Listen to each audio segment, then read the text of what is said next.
Baik, hari ini kita akan mulai pengenalan terlebih dahulu apa itu kuliah kimia. Kita akan melihat dulu perjanjian belajar kita. Barangkali ada yang sudah saya tuliskan di menu yang ada pada Open Learning, tetapi mungkin ada juga yang belum. Perkuliahan kita akan dilakukan 14 kali. Tetapi itu bukan berarti bahwa materinya nanti 14 materi, karena ada juga materi yang membutuhkan pertemuan lebih dari satu kali. Kemudian ketika nanti ada perkuliahan dalam bentuk pertemuan online, misalnya dengan Google Meet atau Zoom, maka keterlambatan yang diperkenankan adalah 15 menit. Jadi setelah 15 menit bisa jadi nanti mahasiswa tidak bisa masuk lagi ke kelas Google Meet atau Zoom itu. Kemudian selama mengikuti perkuliahan, silahkan mengikuti pakaian standar fakultas. Silahkan yang putri gunakan pakaian yang menutup aurat. Kemudian untuk yang putra silahkan selalu dalam keadaan rambutnya rapi dan pendek. Kemudian HP harus dalam keadaan hening, jangan berbunyi. Kemudian tidak boleh disambi makan ketika perkuliahan.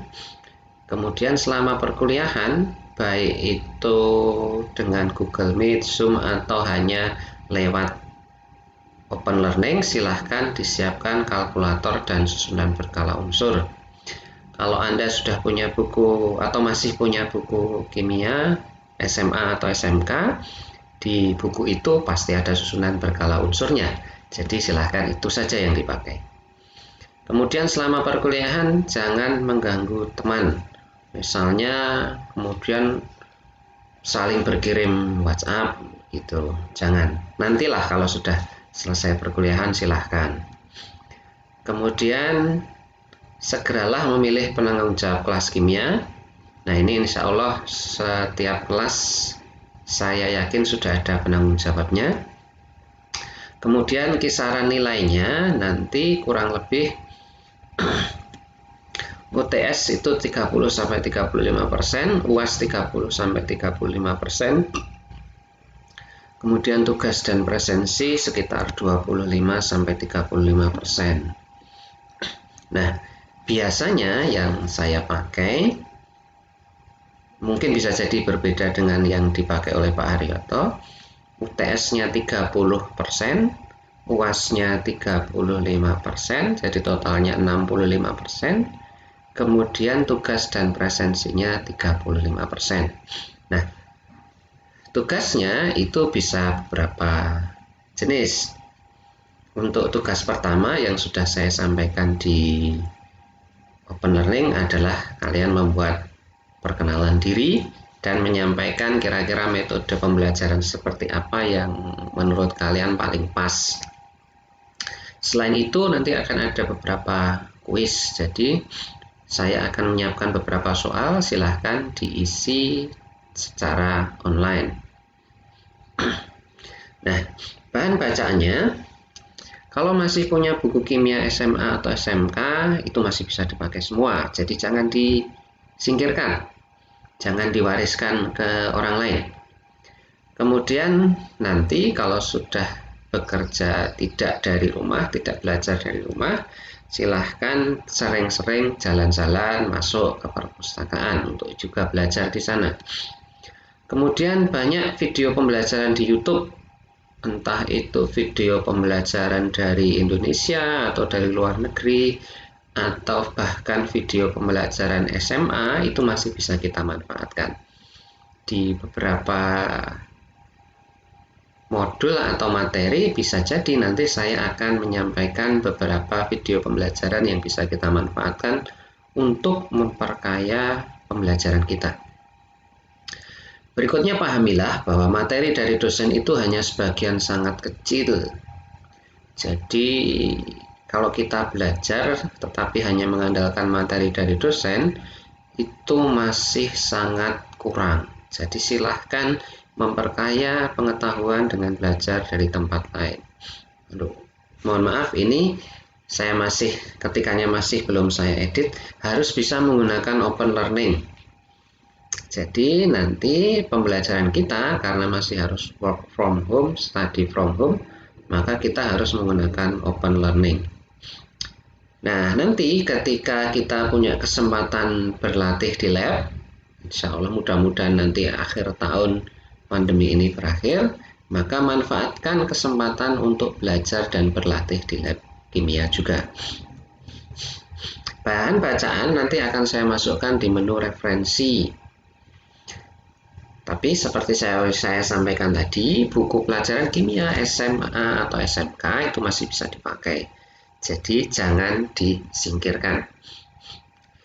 Kemudian sekali-sekali bukalah web-web pembelajaran kimia. Ada banyak tuh, termasuk juga yang di YouTube. Ada banyak video pembelajaran kimia yang bisa kita pakai. Baik, ingatlah bahwa kita memiliki kewajiban mencari ilmu sebagaimana hadis Rasulullah. Mencari ilmu itu adalah wajib bagi setiap muslim laki-laki maupun muslim perempuan.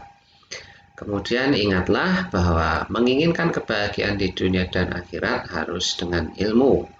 Barang siapa yang menghendaki kehidupan dunia, maka wajib baginya memiliki ilmu, dan barang siapa yang menghendaki kehidupan akhirat, maka wajib baginya juga memiliki ilmu, dan barang siapa menghendaki keduanya, maka wajib baginya memiliki ilmu.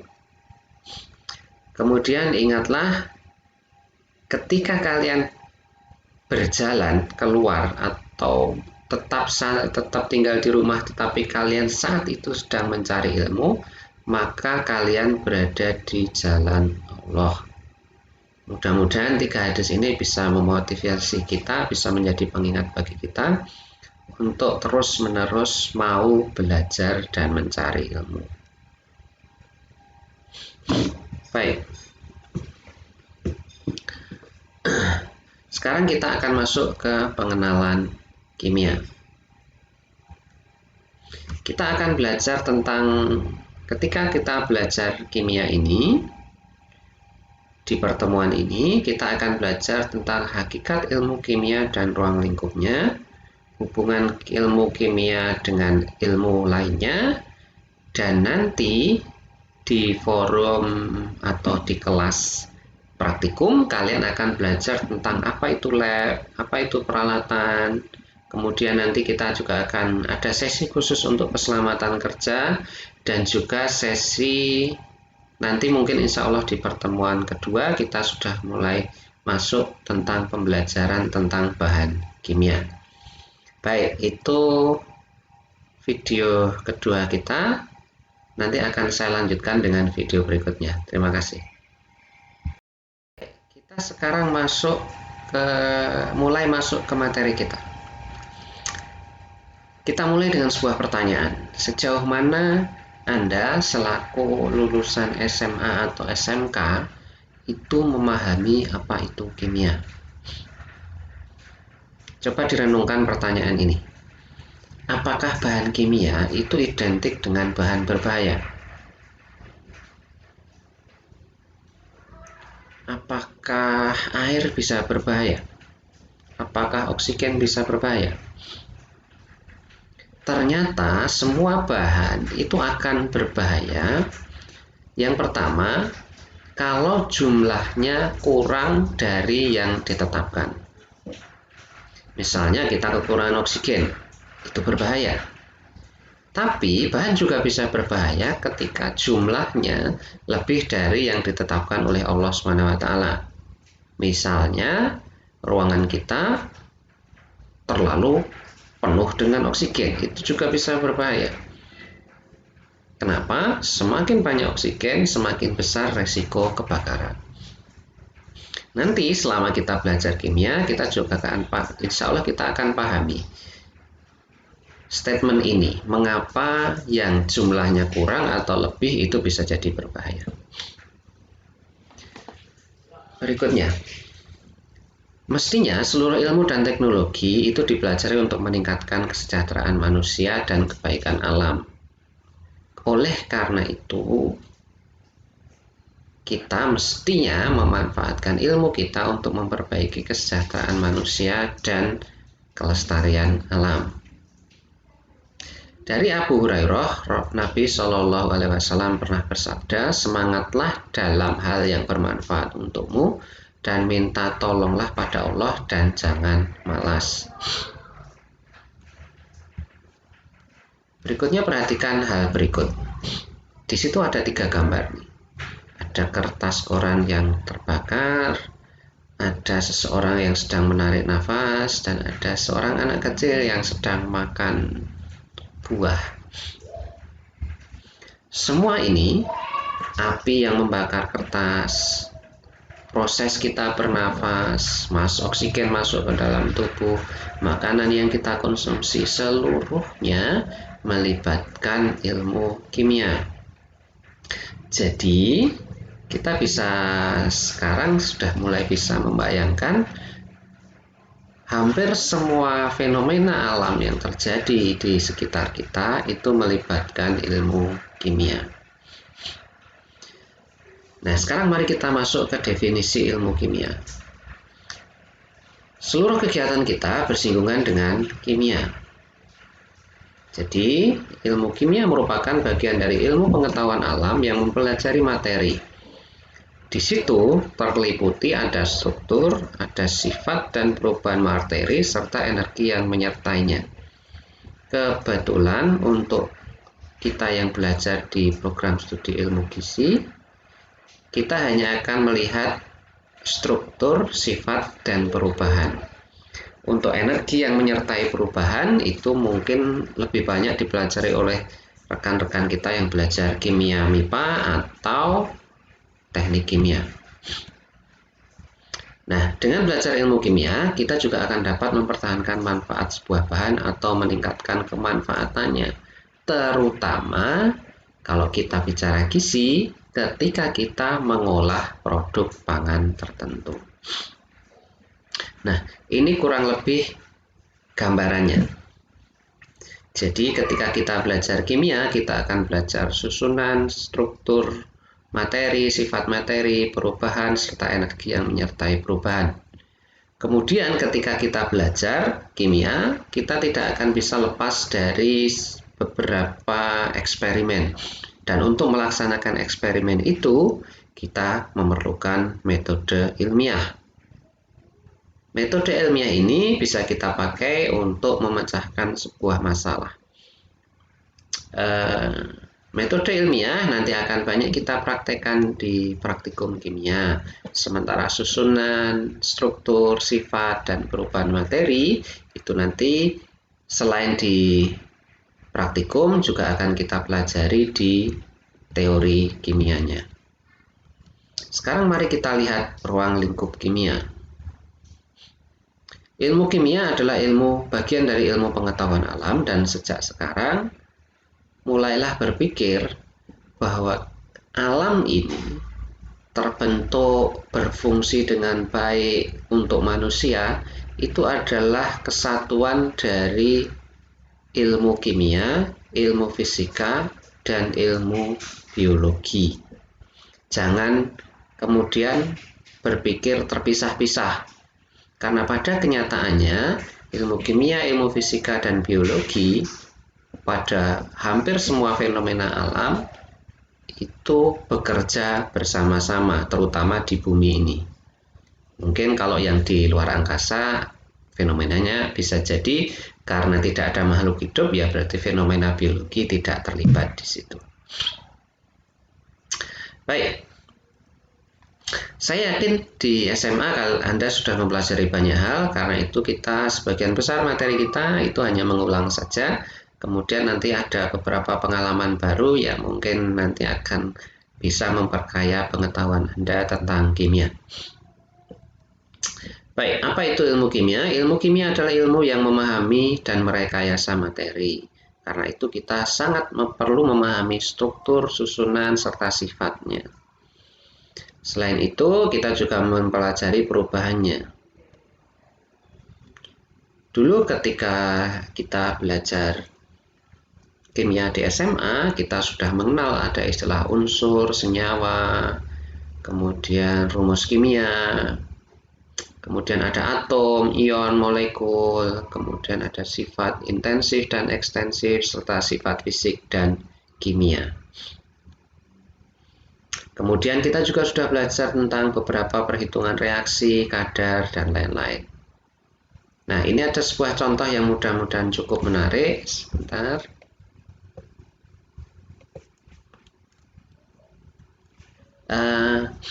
Yang di sebelah kiri, di foto atas itu, yang di sebelah kiri itu grafit. Grafit itu banyak digunakan sebagai isi yang berwarna hitam pada pensil. Sementara yang sebelah kanan itu adalah diamond atau intan permata. Nah, dua hal ini, grafit itu kusam, buram, lunak, kemudian intan itu berkilau, transparan, keras, memiliki sifat yang berbeda, padahal sebenarnya keduanya itu masuk sama-sama karbon.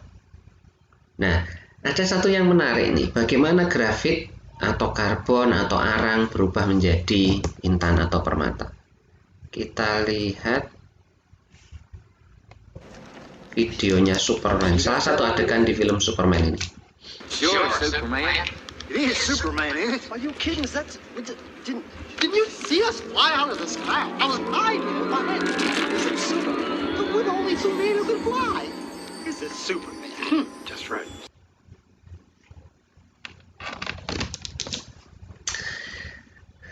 Baik, dengan kekuatan tangannya, Superman bisa meremas batu bara dengan tangannya. Begitu dibuka, yang muncul adalah intan. Kok bisa? Karena batu bara ketika berada dalam tekanan sangat tinggi dan waktu yang sangat lama, itu pelan-pelan akan terus mengeras, kemudian berubah menjadi transparan, kemudian akhirnya membentuk intan atau permata itu. Karena kekuatannya, Superman bisa mengubah itu dalam waktu sangat singkat. Baik, di video berikutnya kita akan belajar manfaat tentang belajar kimia. Terima kasih.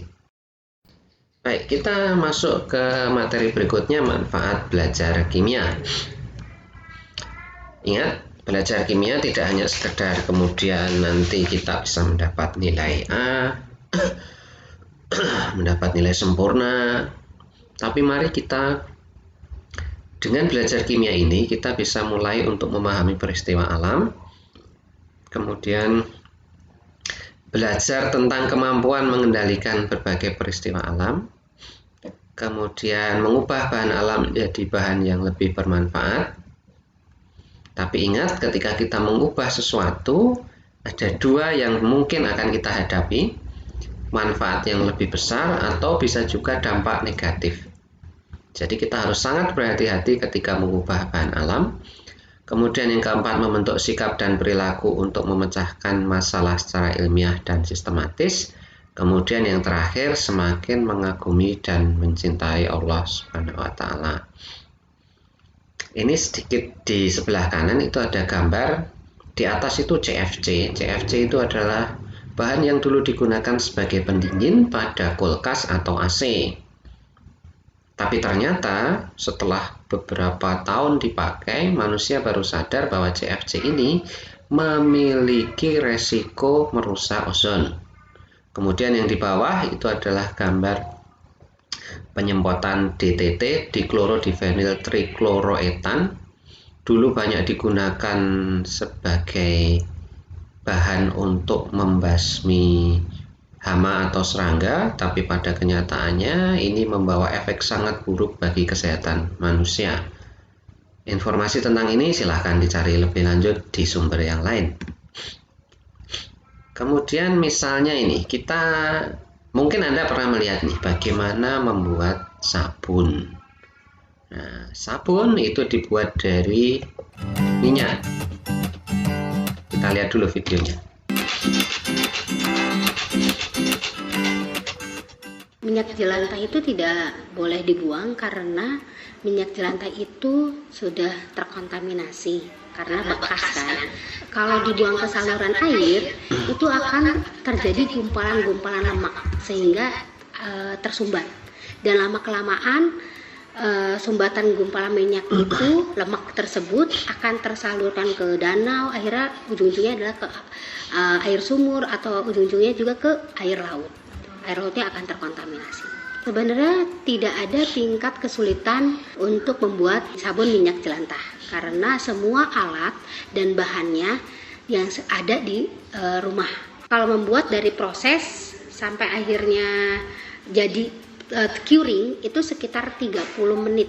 Itu paling lama 30 menit. Penggunaannya itu kalau sudah waktunya sudah bisa digunakan kan 4 minggu. Nah, setelah 4 minggu itu bisa digunakan sangat lama tergantung dan pemakaiannya juga. Jadi kegunaan sabun minyak jelantah itu adalah untuk cuci piring, cuci baju, cuci tas yang bahan, cuci sepatu juga yang bahan, cuci lantai, dan cuci alat-alat masak yang lainnya gitu. Jadi tidak disarankan untuk badan. Sejauh ini kami belum tes melalui BPOM, tetapi kami menggunakan lakmus untuk cek pH-nya karena cek pH itu juga salah satu membantu untuk ramah apa tidak di kulit. Cek pH ini kalau sudah bisa digunakan itu sekitar pH-nya itu 8. Bahan-bahan membuat sabun jelantah adalah yang pertama minyak jelantah, yang kedua adalah arang. Arang ini adalah untuk menetralisir, menjernihkan sabun jelantah tersebut. Arang ini harus dibakar lebih dahulu agar bara-baranya aktif. Setelah itu direndam ke minyak jelantah tersebut selama 24 jam. Yang ketiga adalah air. Lalu yang keempat soda api. Cara pembuatannya pertama-tama yaitu masukkan soda apinya yang ke dalam air. Jadi bukan airnya yang masukkan ke soda api karena itu akan berbahaya. Kita aduk, lalu setelah air alkali itu kita diamkan. Awalnya itu suhunya itu sekitar 70 derajat Celcius. Kita tunggu hingga 30 derajat Celcius. Setelah 30 derajat Celcius, lalu air alkali itu kita tuangkan ke dalam minyak jelantah. Lalu kita kocok, lalu kita tuangkan juga pewangi sekitar 2 sendok makan. Lalu kita aduk. Setelah adonannya tersebut tres, kita tuang ke cetakan. Lalu kita biarkan begitu saja, yaitu namanya proses curing. Sekitar 2 hari baru kita keluarkan dari wadahnya.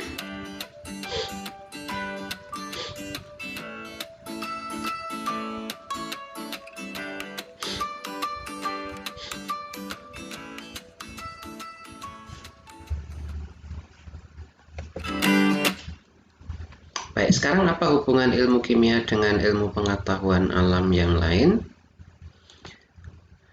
Ketika kita belajar bidang pertanian, kesehatan, pertambangan, pembuatan makanan, minuman, bahan pakaian, bahan bangunan, dan banyak sekali bidang yang lain, seluruhnya melibatkan ilmu kimia.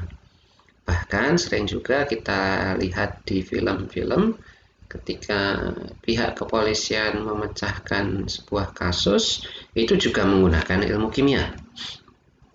Penanganan limbah seperti tadi, limbah minyak jelantah juga melibatkan kimia. Dan yang perlu dipahami sejak sekarang dan diingat, ketika kita belajar kimia itu seringkali kita juga menggunakan matematika, kita menggunakan fisika, kita menggunakan biologi juga. Nah, bahkan banyak sekali ahli fisika yang kemudian menjadi pelopor perkembangan ilmu kimia, misalnya John Dalton itu. Baik, sekarang yang berikutnya perkembangan ilmu kimia. Sejak ribuan tahun yang lalu, manusia telah menerapkan ilmu kimia. Orang Mesir misalnya, mereka telah mulai melakukan proses pengawetan mayat, melakukan proses fermentasi, serta mengolah berbagai jenis logam, kemudian membuat bangunan yang luar biasa. Seluruhnya itu melibatkan kimia. Tapi orang-orang Mesir itu sepertinya tidak meninggalkan catatan yang khusus tentang belajar ilmu kimia. Mereka hanya melakukan percobaan kemudian memanfaatkan hasilnya. Baru di abad keempat sebelum Masehi mulailah muncul pemikiran tentang materi. Ada sebuah catatan perbedaan pendapat antara Demokritus dan Aristoteles. Demokritus menyatakan bahwa materi itu diskontinu. Partikel terkecil disebut atom, kemudian menurut Aristoteles materi itu kontinu. Tidak ada yang tidak terbagi. Mohon maaf, ini beberapa ternyata masih ada yang salah ketik. Nah, setelah itu kimia tidak banyak lagi dipelajari. Baru pada tahun setelah Islam muncul di dunia, kimia lebih mengarah ke ilmu praktis. Misalnya ilmuwan Muslim dari Arab dan Persia itu dengan kemampuan mereka membuat banyak sekali percobaan untuk membuat beraneka jenis alkohol, asam, sabun, basa, dan lain-lain. Tujuan awal mereka sebenarnya itu ingin mengubah bahan yang bukan emas menjadi emas, serta membuat obat yang bisa membuat seseorang awet muda. Tapi sepanjang percobaan mereka itu ternyata mereka menemukan banyak sekali senyawa yang mungkin justru penggunaannya jauh lebih luas daripada emas. Nah, salah satu pelopornya adalah Jabir Ibnu Hayyan. Baik, silahkan dilihat videonya. A brief history of chemistry. Did you know materials such as plastic, synthetic rubber, sulfuric acid, and medicines like our favorite antibiotic penicillin all originate from the chemical industry of early Muslims, who were chemistry revolutionaries? In fact, the word chemistry in Arabic is kimia, with al as the definite article. Thus, alchemia meaning the chemistry, or alchemy in Old English. Today, we will discuss who made early discoveries in chemistry, what they were, and how they are contributing towards our modern society today. The father of chemistry. Can you guess who he is? Yes, he is Jabir ibn Hayyan, or Jibber as known by the West, was son of a druggist. He lived from 722 AD to approximately 815 AD. He spent most of his time in Kufa in Iraq and scientifically systemized chemistry. He devised and perfected many chemical processes like distillation, liquefaction, crystallization, sublimation, amalgamation, and filtration. Most of these processes are still used the same way today, his most famous being his distillation process. The glassware he used were also designed by him, most of which are still shaped the same way. He also built a precise scale which weighed items 6,480 times smaller than a kilogram, or 2.2 pounds. Jabir ibn Hayyan was also aware of atoms and compounds and how they combine to form bonds. He also attempted to make paper that cannot burn and ink that can allow us to read in the dark. His fascinating works were included in the Great Book of Chemical Properties, the Weigh and Measures, the Chemical Combination, and the Dyes. The great work of his was all done in his laboratory in Kufa, and was rediscovered during demolition of some houses in the area of Damascus Gate. Al-Razi's Book of Secrets. Muhammad ibn Zakaria al-Razi was known in the West by Razis, who lived in Iran from 864 to 925 AD. He is famous for writing books like The Book of Secrets and The Book of Secret of the Secrets. He is most famous for the classification of natural and artificial substances, giving birth to the modern-day periodic table that we all know of. One of his most interesting research was on waterproofing fabrics and making hair dyes. He also designed, described, and used more than 20 laboratory instruments, many of which are still in use, such as crucible, cucurbit, or retort for distillation. Al-Kindi. Al-Kindi lived from 801 to 873 AD in Iraq. He is most famous for writing a book on the chemistry of perfumes. The book contained 107 recipes for different scents. Does this increase your love for chemistry? Do you have a great idea that can inspire you to write a chemistry book one day? Stay tuned as we dive deeper into the intriguing field of chemistry and give you answers to some of your greatest questions.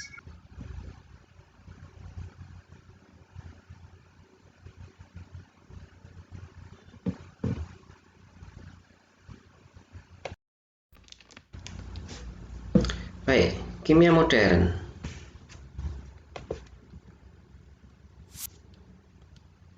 Kimia modern itu dipelopori oleh Antoine Laurent Lavoisier, terutama ketika beliau menemukan sebuah hukum yang kemudian kita sebut sebagai hukum kekekalan massa.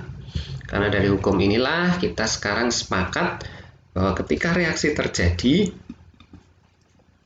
massa sebelum reaksi akan selalu sama dengan massa setelah reaksi. Kemudian John Dalton mengajukan teori atom pertamanya. Kemudian mulai tahun 1800-an awal hanya 30 unsur dikenal, 1900-an awal sekitar 80 unsur, dan sekarang sudah ada lebih dari 100 unsur. Kemudian Dobrynin, Newland, dan Mendeleev menemukan bahwa dari seratusan unsur itu ada sifat yang berulang. Kemudian mereka mulai penyusunan tabel periodik.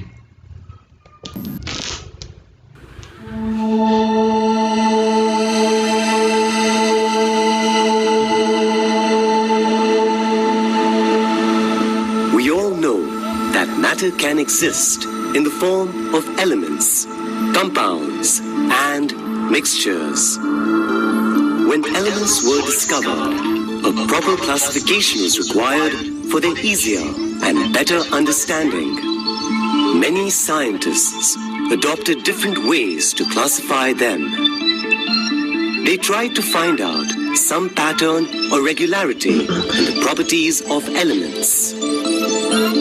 The first among them was Johann Wolfgang Dobrynin, a German scientist who in 1829 found some groups of 3 elements which showed similar properties. These groups are called as Dobrynin triads.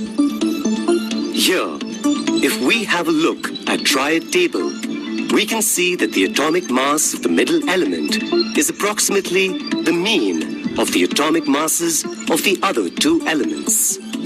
As this classification was a primitive step, Dobrynin could identify only some triads from the elements known.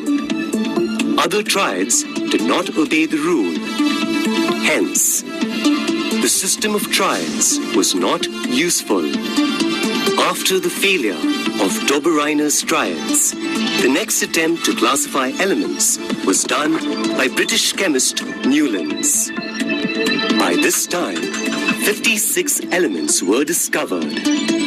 He arranged all these elements in an increasing order of their atomic masses and found that every 8th element had properties similar to that of the first. He compared this to the octaves found in music, and therefore this classification was known as Newland's octaves.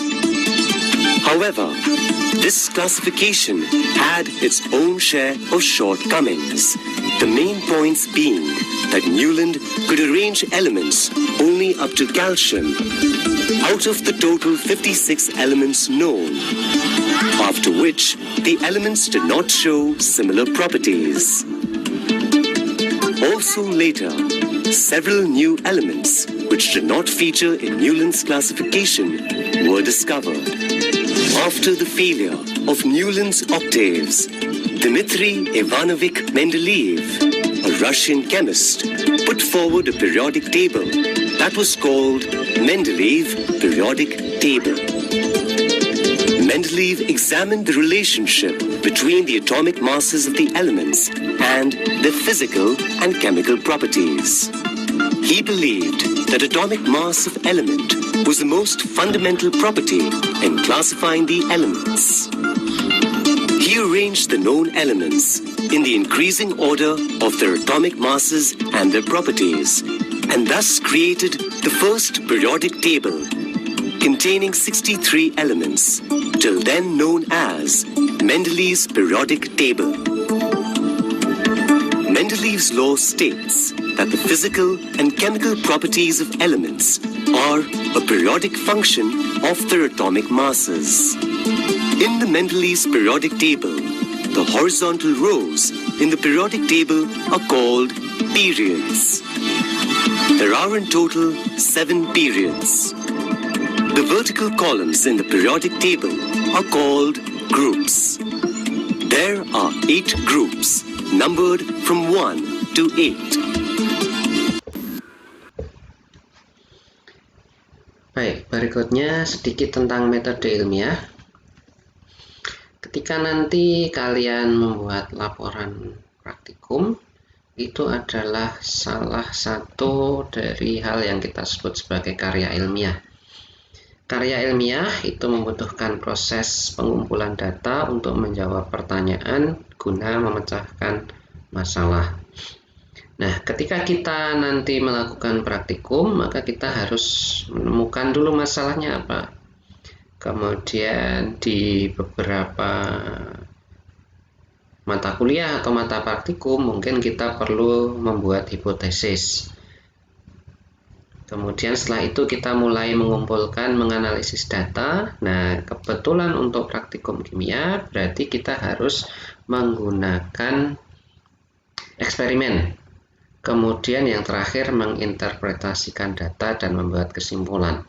Nanti penjelasan tentang ini akan lebih dalam kita lihat di praktikum kimia, di kelas praktikum kimia. Sekedar pengingat, hari ini kita sedikit belajar, sedikit ya, karena memang waktu kita sangat terbatas, definisi, kemudian manfaat kimia, definisi materi, unsur, senyawa, campuran molekul, itu nanti kalian akan pelajari lebih lanjut di pertemuan berikutnya. Ada rumus kimia juga, ada sifat fisik dan kimia juga, ada perubahannya juga akan kalian jumpai di pertemuan berikutnya. Kemudian kita juga sudah sedikit belajar tentang hubungan kimia dengan ilmu yang lain. Baik, itu materi kita untuk minggu ini. Terima kasih atas perhatiannya. Minggu depan kita mulai masuk ke materi berikutnya, yaitu tentang materi dalam ilmu kimia. Terima kasih. Assalamualaikum warahmatullahi wabarakatuh.